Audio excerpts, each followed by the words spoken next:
Bugün bu 7 maddelik yaklaşım sadece Orta Doğu toplumlarının ve insanlığın kaderi anlamında çok önemli bir mesaj. Çünkü gerçekten Suriye bugün insanlığının sınav verdiği bir havuzdur. Orada bir IŞİD barbarlığını gördük ve mazlumlara ve Kürt halkına karşı pratiği vardır. Bugün aşağı yukarı 100 yıllık bir cumhuriyetin ikinci yüzyılının tekrar bu vahşetin yaşanmaması, demokrasinin bütün kurumlarıyla inşa edilmesi için bütün kamuoyunun, bütün siyasi partilerin, bütün sivil toplum örgütlerinin, bütün toplumun desteklenmesi gerektiğini düşünüyorum. Bu insanlık için bir fırsattır, Kürtler için bir fırsattır, Orta Doğu'daki halklar için bir fırsattır, tehdit ve baskı altında olan bütün toplumlar için bir fırsattır. Ancak herkes üzerinde düşeni yapmalıdır. Bütün yükünü adanın üzerine atıp herkesin elinden geleni yapması gerekiyor.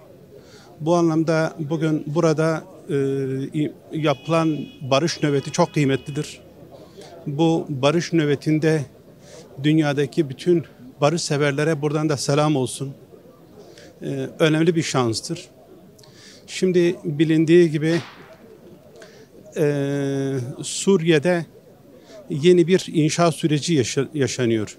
O 7 maddelik çağrı sadece Türkiye'deki demokrasinin inşası değil, aynı zamanda Suriye'deki çözümünü de anahtarı oradan gidiliyor. Bunun dışında 4 ülke arasında bölünmüş olan Kürt coğrafyası ve Kürt halkı hiç kimsenin Truvatı değildir. Kendi bütün insanlık ailesi kadar kendisi de bu mavi gökyüzü altında insanları yaşamak istiyor ve insanlıkla barış içerisinde yaşamak istiyor. Bütün toplumun özgürlüğü için önemlidir. Bu anlamda aslında Türkiye'de karşılıklı bir affa ihtiyaç vardır. Yani evet, umut hakkıdır, evet topyekün bir siyasal genel affa ihtiyaç vardır. Bugün siyasi partiler olsun, bütün Orta Doğu'da siyaset yapan bütün yapılar olsun, herkesin elinden geleni yapması lazım. Sayın Öcalan'ın 25 yıllık İmralı pratiğinde savunmalarıyla, direnişiyle her zaman bu barışa ve güç verdi. Bu kendisi için yapılan bir şey değil. Öncelikle toplumun bütün kesimlerinin özgürlüğe ihtiyacı vardır. Bu anlamda bir genel afa bir ihtiyaç vardır diye düşünüyorum ki Kürt halkı açısından söylüyorum, karşılıklı bir afa gerek vardır.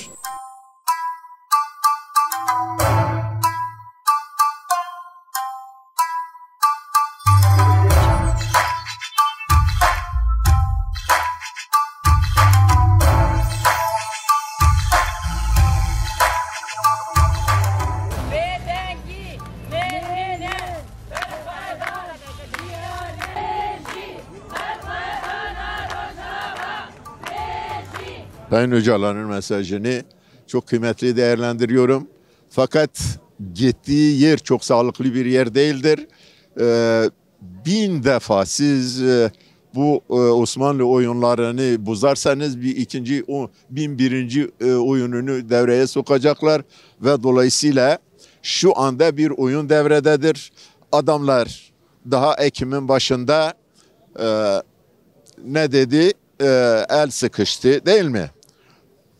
Durup dururken düşman bellediği, varlığını reddettiği bir kavmin elini sıkması bence anlamlıdır ve çok derin bir anlamı vardır. Vakit tamamdır, söz konusu vatandır derken Rojava'nın işgalini hesaba katıyorlardı, programını yapıyorlardı. Şu anda da Türkiye'nin hesabında o vardır. Sadece Rojava'yı statüden yoksunlaştırmaktır. Onlar oynuyor. Sayın Öcalan'ın da verdiği mesaj, Kürtler eğer anlayabilecekse çok anlamlıdır. Kürtler bu mesajın arkasında durmalıdır. Bir daha başka bir güç gelip Kürtleri özgürleştirme şansına sahip değildir. Olacaksa bu şekilde olacak anlaşmayla ama bakınız bazıları fitne fesatlık çıkarıyor. Diyorlar ki Öcalan ile PKK arasında bir sıkıntı vardır. Öcalan o dedikoduyu da boşa çıkarmaya çalışıyor.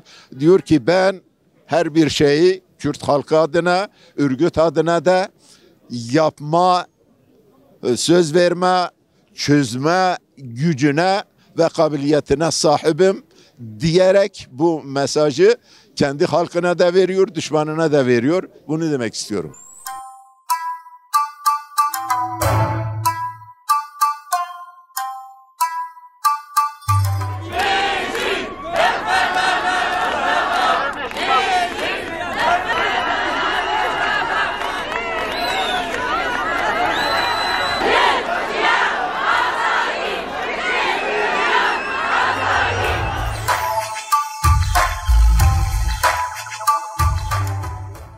Şimdi Rojava'daki saldırılar zaten sadece Rojava halkına yapılan bir saldırı olarak kabul etmiyoruz. Tüm Kürdistan 4 parçaya yapılan bir saldırı olarak görüyoruz.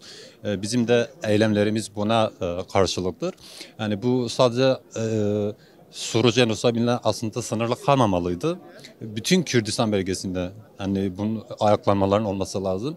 Çünkü Rojava'da ciddi saldırılar var, ciddi faşist uygulamalar var. Kadınlara karşı, çocuklara karşı, bir insanlık suçu işleniyor orada. Bizim burada buluşmamızın, burada toplanmamızın asıl amacı aslında biz insanlık için buradayız. Bu yapılanlar sadece Kürtlere yapılan bir şey de değildir. Bugün Kürtlere yapılıyor, yarın Araplara yapılır, başka ırklara da yapılır. Biz bütün insanlar için buradayız ve benim özellikle Kürtlerden, yani yurtsever Kürtlerden beklentim bunlar gerçekten seyirci kalmamaları lazım. Bunu ciddi anlamda herkesin kendi evine yapılmış bir saldırı olarak görüp bu şekilde davranması gerektiğini dile getirmek istiyorum. Öbür taraftan Sayın Öcalan'ın mesajı, zaten Öcalan'ın kalktığı ilk günden beri, ilk harekete başladığından beri insanlık için mücadele ediyor. Bu bir gerçektir yani.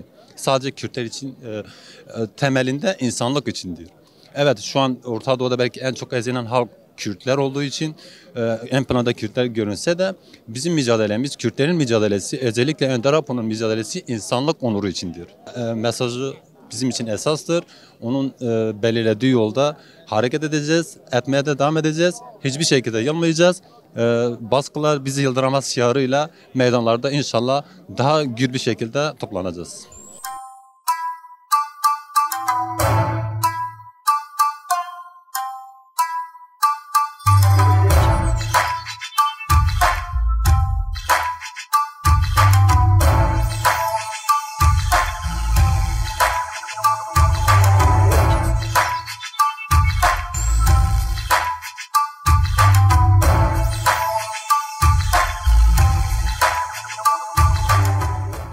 Öcalan'ın mesajı 2013'teki çağrısı eğer Türk hükümeti cevap verseydi, gerçek anlamda samimi olsaydı bugün burada barış talepleri etmezdik. Barışın kendisini yaşardık. Yani gelinen aşamada tekrar bir çözüm süreci izlenimi yaratmaya çalışıyorlar. Bana göre yapılan söylemler Kürtlerin bir yüzyıl daha statüsüz bırakma girişimidir. Bunlar samimi değildir. Samimi olsalar, küçücük de olsa burada yanı başımızda Kamışlı'da, Rojava'da bizim kardeşlerimizi bombalamak suretiyle, çeteleri desteklemek suretiyle böyle bir girişim yapacaklar. Bizimle de barış adı altında oyalamaya çalışacaklar. Yani ben bunların samimiyetine inanmıyorum. Eğer gerçekten de yani ülkeye barış getireceklerine inanıyorlarsa, yani bizim inanacağımızı kabul ediyorlarsa cezaevlerindeki hassas tutsakları bırakacaklar, siyasi tutsakları bırakacaklar. Rojava'ya yönelik saldırılarını sonlandıracaklar. Yani bu emareler açık ve nettir. Yani Kürt halkı bir yüzyıl daha tahammül edecek sabrı yoktur. Bir yüzyıl daha Kürt halkını statüsüz bırakma girişimidir. Onların samimiyetine inanmıyoruz. Eğer gerçek anlamda onlar artık samimiyse, Öcalan'ın uzattığı elle samimi bir şekilde cevap vereceklerse Rojava yanı başımızda saldırılar yapmayacaklar, saldıran çeteleri desteklemeyecekler.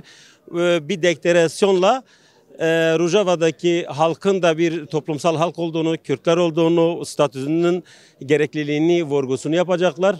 Her gün cezaevlerinde bir tane tutsak ya yaşamını kaybediyor. Siyasi tutsaklardır, hasta tutsaklardır. Bunları artık iyi niyet çerçevesinde bırakmadıkları sürece hiçbir Kürt bunların artık barış çağrılarına samimi yaklaşmayacaklardır, inanmayacaklardır da.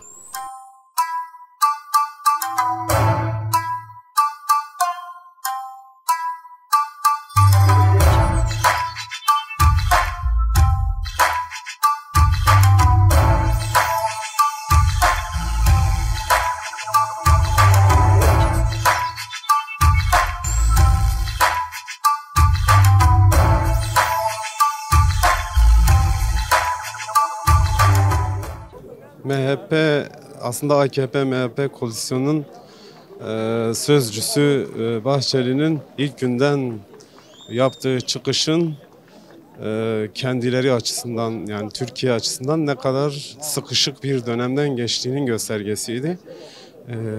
Aslında bu günlerin habercisiydi. İşte gelsin meclise koysun söylemi. Görüşme olduğu belliydi.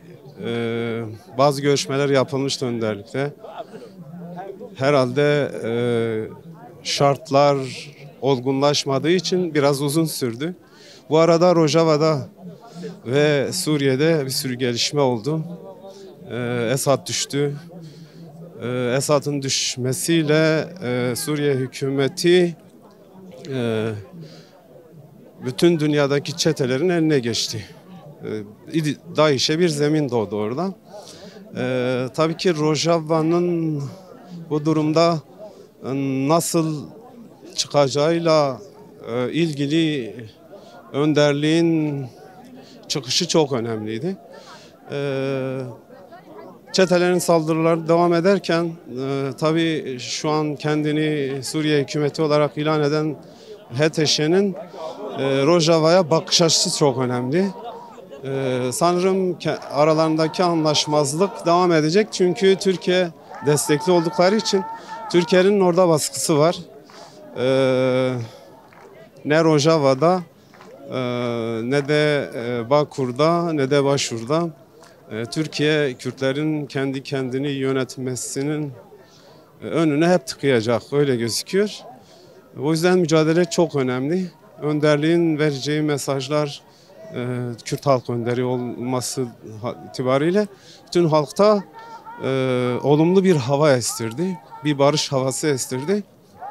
Bu barış havasının Rojava'ya da etkileri olacak mutlaka. Rojava büyük ihtimalle bugün emperyalist dediğimiz Amerika, Rusya haliyle İngiltere'nin duruma el koyacağı gözüküyor. Şu anki örgütlülüğümüz koruduğumuz sürece ve Kürt halkı arasındaki çekinceleri kaldırdığımız müddetçe, bir olduğumuz müddetçe masada güçlü oluruz. Ama şu an Şeyh Maksut gibi Kürt halkının önder olarak saygı duyduğu kişilerin öne çıkması gerekiyor. Her kesimin kabul ettiği insanların öne çıkması gerekiyor. Bu arada birliğimizi her dört parçada sağlamamız gerekiyor. Çünkü de bizden talebi büyük ihtimalle odur. Eğer birlikteliğimizi sağlarsak Rojava'da da kazanacağız, Bakur'da da kazanacağız. Önderliğin elini de güçlendireceğiz. Önümüzde inşallah Kürtler açısından güzel günler var.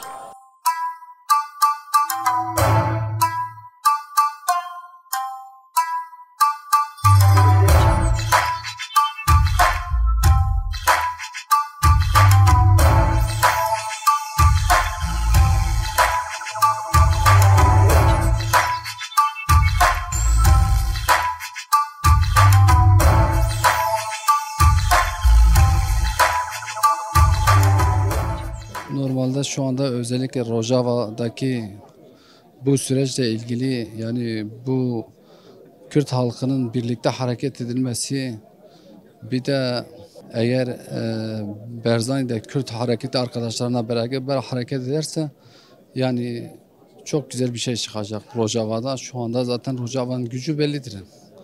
Orta Doğu'nun şu anda hemen hemen yani çok güçlü bir ordusu vardır.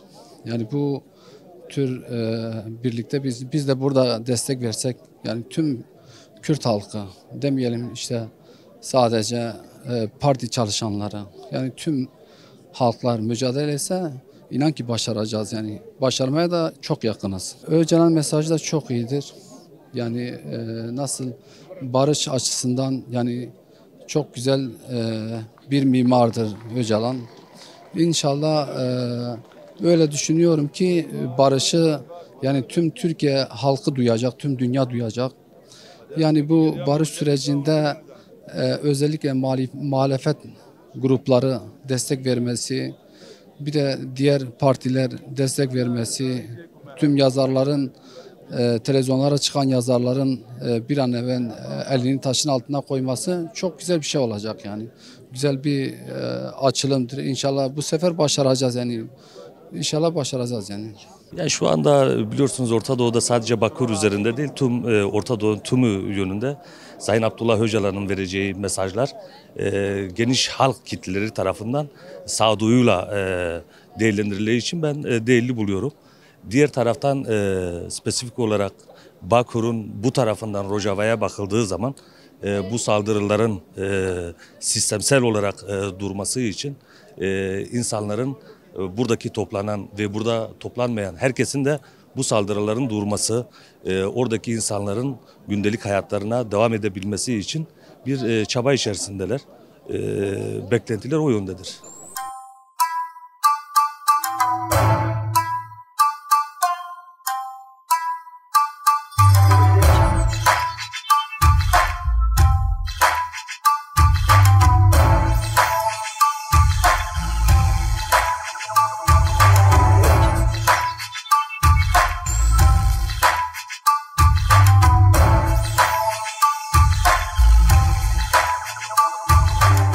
Rojava'ya çağrımız tamam bütün Kürt halkı Rojava'ya sahip çıkmalıdır ki tamam mı? Kürtlerin 100 yıllık tamam 100 yıldan sonra 1924'ten sonra tamam 2024 tamam mı? Kürt halkı eğer bir şey elde edecekse bu zamanda elde edecek. Bütün Kürt halkı tamam Rojava'ya sahip çıkmalıdır. Öcalan'ın mesajı şu anda pozitif değerlendiriyorum ama ben şahsen devlete güvenmiyorum. Ama şu anda pozitif bakıyorum. Rojava'daki arkadaşlar, kardeşlerimiz, analarımız, bacılarımız bunu her zaman dile getiriyoruz. Bir önceki ise 2011'de saldırıdan beri şu ana kadar yani Rojava'nın kalbi bizim kalbimizdir. Bizim çocuklarımızdır, bizim arkadaşlarımızdır, bizim dostlarımızdır, bizim akrabalarımızdır. İnsanlık yani nerede sizin bir Kürt olarak değil, bir Arap'ın, bir Türk'ün de kalbi bu Rojava'nın olduğu duruma bir nevi bir acısı, bir düşüncesi olması lazım. Yani bu çocukların ölmemesi gerekir. Çocuklar, anaların ağlamaması gerekir. Bunu durdurmak için buradayız. Ben de olumlu buluyorum. Yani bunu gerçekten değere kayda alırsa çok güzel bir barış mesajıdır. Gerçekten önderliği ben bunun sorumluluğu alıyorum. Eğer bunu desteklerse devletin bunu dikkate alması lazım. Gerçekten bu çok önemlidir. Yani herkes için önemlidir. Bu bütün halklar için önemli. Kürt halkı değil. Orta Doğu'nun bütün halkları için değerlidir bu.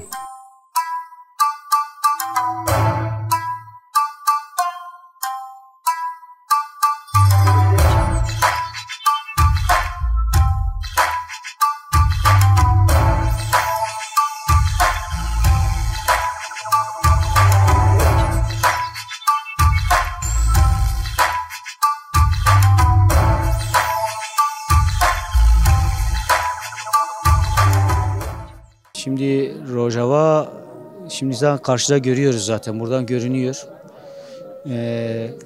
Akrabalık ilişkilerinden kaynaklı, onlar hepsi bizim birinci derece akrabalarımız. Mesela benim şu an Rojava'da 2 tane köy benim akrabam, oradadırlar. Bu savaş süreci başladığı zaman Kızıltepe'ye taşındılar, şu an bizim Kızıltepe'dedirler. Yani normalde bu yapay sınırlardan kaynaklı aileleri, köyleri birbirinden ayırdıkları için o yapay sınırları biz kabul etmiyoruz.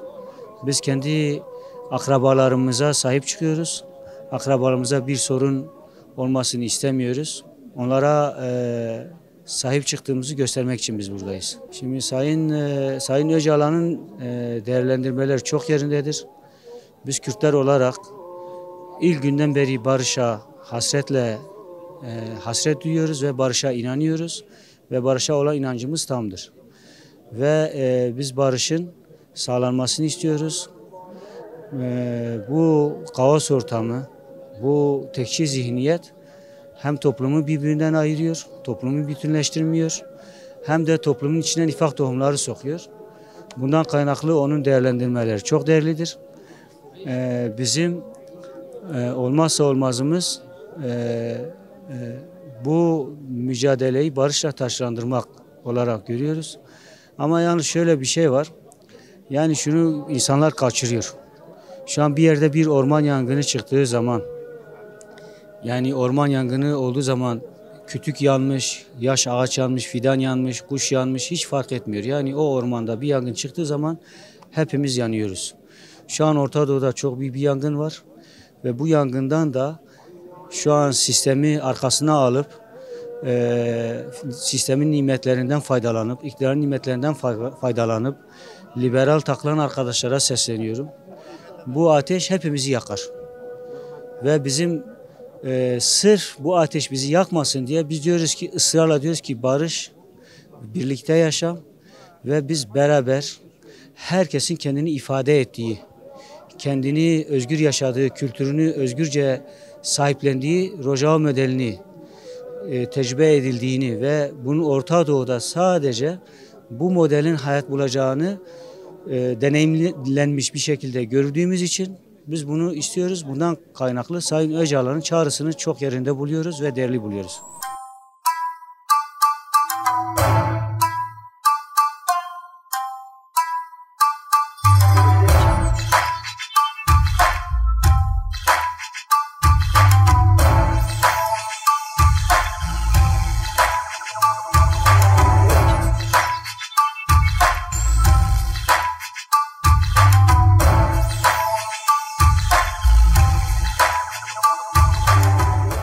Rojava bizim akrabamızdır. Bir parça. Şimdi bizim burada 7-8 köy var. Akraba olarak Saruhan aşireti diye. Rojava'da aynı sayı var. Yani amcaoğlu, dayı, yeğen hepsi birbirine ayrı. Zaten aramızda bir hal çekmiş. Rojava parçası, Bağkur parçası hepsi aynıdır. Akrabadır. Dilimiz aynı. Kültürümüz aynı. Yani sonuçta hepsi Kürtüz. Bir parçayız. Ayrılmak istese de ayrılamayız. Yarısı burada, yarısı Rojava'da. Onun için mecburen Rojava'ya sahip çıkacağız. Şimdi çeteleri başlarını toplamışlar. Bütün dünyanın çeteleri. Ne için? Kürtler ortadan kaldırmak için. Biz de ona sahip çıkıyoruz. Onu da biz elimize gelene kadar sahip çıkacağız. Öcalan, Sayın Öcalan, Abdullah Öcalan sadece Kürt halkı, Türk halkı kardeş diye birleşsin diye iyi mesaj veriyor. Öyle yaparsa inan ki Türkiye halkı, Kürt halkı birleşir. Hiçbir çatışma, bir kan, gözyaşı kalmaz. Ama onu dışarıda bırakırsa her şey olabilir. Onun için bize bir hazırlığımızı yapmamız mecburidir. Rojava, biz Rojava'ya da bir Türkiye tarafı, bu tarafı Kürdistan, Güney Kürdistan tarafı ya Rojava ikimiz bitiz. Bu yüzden Rojava'yı destekliyoruz. Her şey fatihleri destekliyoruz. Ama Rojava'yı destekliyoruz. Bu yüzden gelmişiz. Rojava da bizim halkımız, biz de Rojava'nın halkımız, hep biriz yani, akrabayız. Hep bu yüzden buraya gelmişiz, Rojava'yı desteklemek için, onlara destek olmak için, onlara moral vermek için buraya gelmişiz. Bana açıklamasını koyduk mesajı, eğer böyle bir barış süreci olursa, yani herkes Kürt halkı için, herkes hepimiz için güzel bir barış olsa, güzel olur. Ama böyle bir taraftan barış alsa, bir taraftan da Kürtleri vurar, bir şey olmaz. Böyle bir barış, ama mesajları da iyi görmemiz lazım. Öcalan'ın da mesajları da çok güzel oldu. Böyle inşallah bir şey çıkar ve barış gelir bu Kürdistan'a, her yere. Hepimiz biliyoruz, Kürt başka bir şey biliyoruz.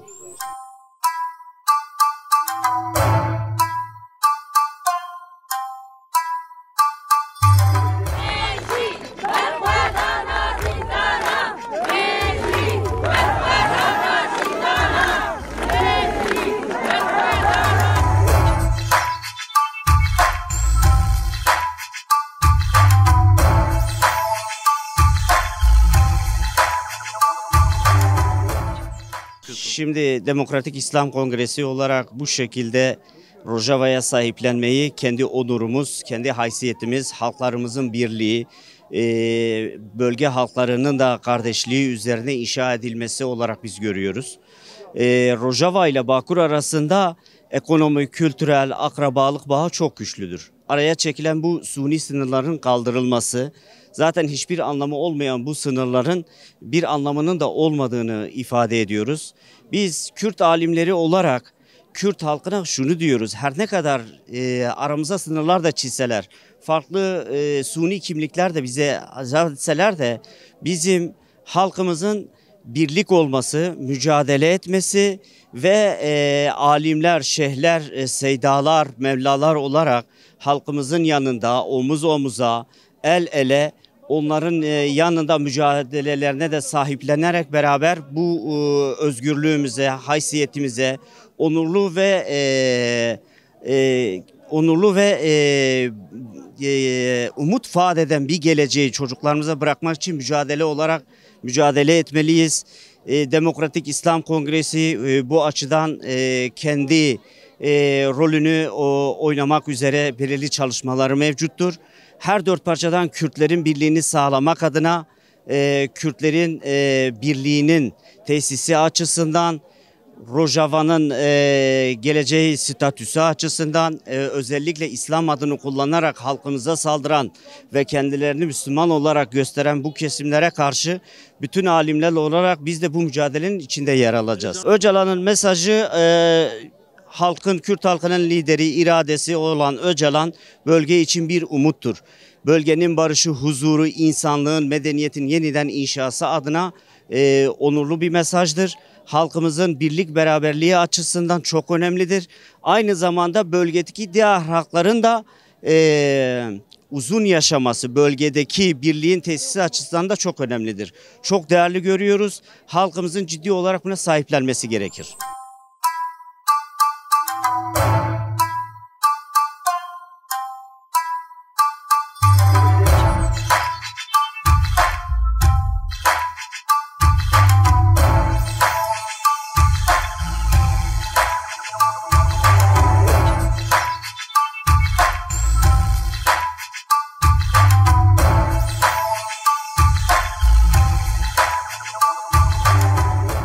Rojava bir lotus çiçeği gibidir.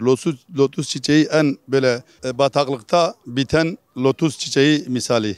Yani halkımızın, hatta uluslararası demokratik güçlerin bütün dünyanın etrafında demokrasi kesiminin, halkların birleştiği minicik bir devrimimizdir. Onun için Rojava çok bedel vermiş. Rojava kaybedilirse bütün Kürdistan, bütün Kürt halkı, bütün insanlık kaybedecektir. Onun için Rojava'ya dişimizi tırnağımıza takarak sahiplenmek gerektiğini belirtmek istiyorum. Onun için bütün halkımız bu anlamda, nasıl ki 2014 ve 15'te devrim aşamasında halk sahiplendiyse, bütün baskıları ekarte ederek, baskıları bir kenara bırakarak sahiplenmesi gerektiğini belirtmek istiyorum. Biz de bu konuda şahıs olarak ömrümüzü özgürlük mücadelesine vermiş kişi olarak ben belirteyim. Bu konuda da yetersiz kalmışız, yetersiz kalıyoruz. Yetersizliğimizin temel nedeni de bugün bir halkın önderi eğer esaret altındaysa hala ve biz bir şeyi daha o anlamda elde etmemişsek, bu bizim yetersizliğimizi, yetersiz yoldaşlığımızı, yetersiz halk mücadelesi olduğunu gösteriyor. Onun için halk olarak bu önderliğin başta Rojava olmak üzere halka verdiği önem, halka verdiği değer temelinde Rojava'yı sahiplenmemiz gerektiğini belirtiyorum. Bugün önderlikle bir diyalog kurulmaya çalışılıyor. Biz bunun önderlik tabii ki her bakımdan, yani yağdan kıl çeker gibi, yani en ufak bir umut belirtisi, emaresi varsa bunu değerlendirmek istiyor. Ama karşıdaki bunu fırsata halen çevirmek istiyor. Yani düşman bunu fırsata çevirmeye çevirmek istiyor. Buna oynamaya çalışıyor. Fakat önderlik bu konuda da ayıktır.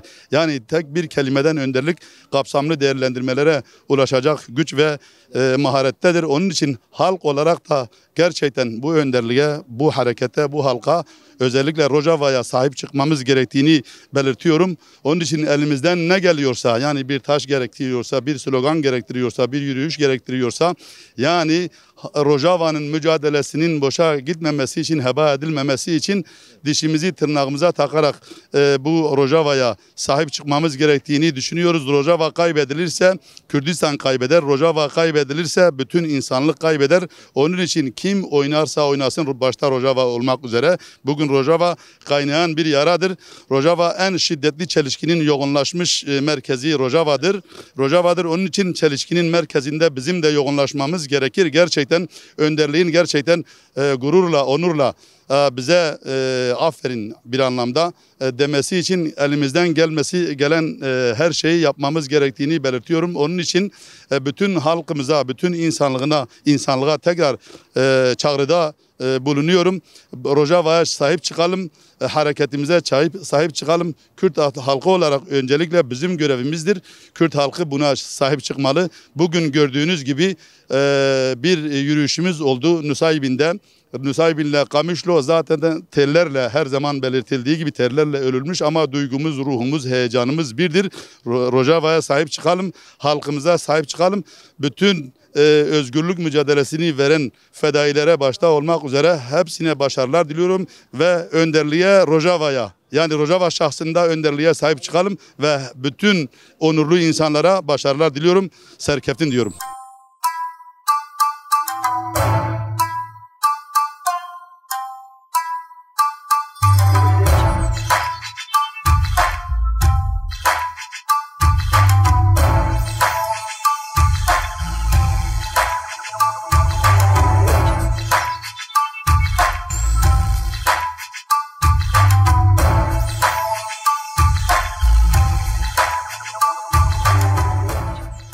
Diyoruz ki Rojava bir hakikat.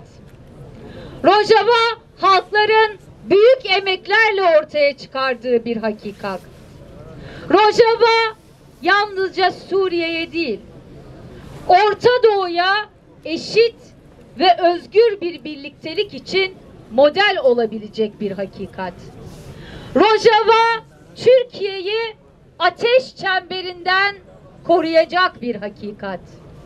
Bu hakikate sahip çıkmak, bu hakikati görmek, bu hakikati olduğu gibi tanımak, bunu kabul etmek, insanlık değerlerine sahip çıkmaktır.